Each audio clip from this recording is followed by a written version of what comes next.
This Beyond Clean Articles on the Go feature is titled, SPD Safety Shouldn't Be a Near Miss. Why Incident Reporting of Sharps Matters to Everyone. Written by Hank Balch, founder and president of Beyond Clean. Imagine the sheer weight of fire and brimstone that would rain down upon a sterile processing department that mistakenly left a blade in a No. 3 knife handle inside a tray that was sterilized and made its way back into the operating room. Not only that, imagine if that blade punctured the hand of your chief neurosurgeon, or almost did. There might as well have been an atomic bomb dropped in your SPD break room compared to the cultural destruction this kind of event would cause. Red-faced surgeons might be deriding your SPD manager and asking for someone to be fired. Risk managers might be setting up full-scale root cause analysis work groups, and you might be put on the spot to explain how you're going to make sure this never happens again. Whatever the context and scenario, you can be assured this event will have a documentation trail.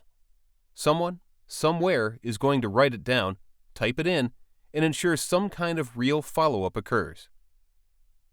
What about us? In one sense, we all agree that a disposable sharp making it back to the operating room and injuring or potentially injuring a perioperative staff member is worthy of serious reactions and thorough documentation. But, as I mentioned at the outset, we don't necessarily have an issue in our industry with making sure these SPD to OR errors and near misses are documented. The real, sad, and professionally unacceptable reality is that when roles are reversed and the disposable sharp comes down from the OR in a used tray for decontamination, potentially or actually injuring our sterile processing technicians, there's often little more than an oops in response.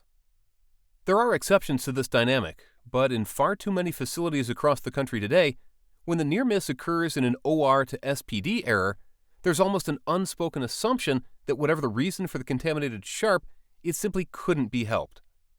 Often these decontamination near misses are not even documented, and in fact, many quality and risk departments encourage sterile processing leaders not to use the hospital incident reporting system, implying that these situations are part of the dangers of surgical instrument contamination. Leaders are encouraged to simply notify their OR leaders and hope for the best. In light of these types of internal pressures, countless sharps exposures and near misses in our SPDs are going undocumented, unaddressed, and our people are being left in harm's way to defend themselves against unnecessary risks in an already difficult job. What's good for the doctor is good for our decontaminators.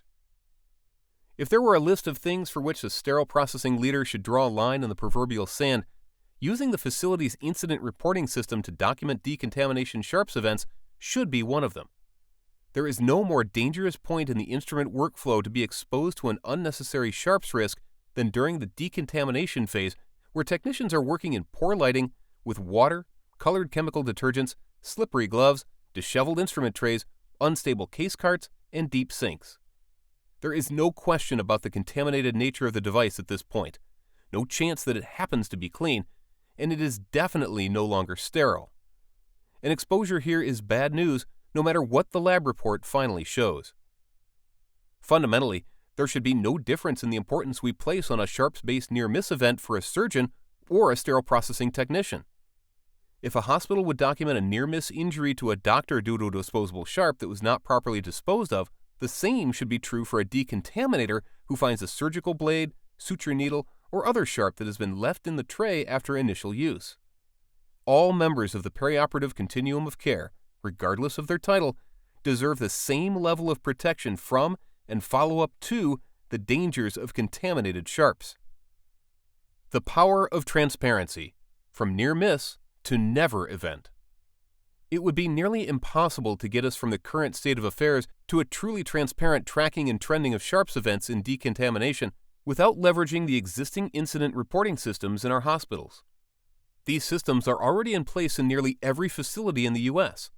By design, they already have multidisciplinary eyes on the incidents themselves and already have the ability to trend historical data to measure improvement and increasing risk. Even though they are primarily used for patient-related events, because the decontamination risks we are talking about exist due to individual patient exposure to these instruments, there is little logic in trying to carve out sterile processing events as something undeserving of documentation in this system. While particular incident reporting systems are by no means perfect or even user-friendly at times, they do force transparency into these safety events in a way that traditional department follow-up has too often failed to accomplish.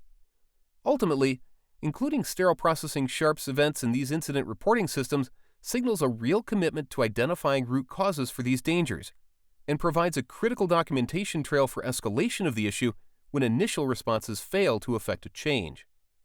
There are too many contaminated sharps getting too close to our frontline technicians, with too little transparency into why it is continuing to happen.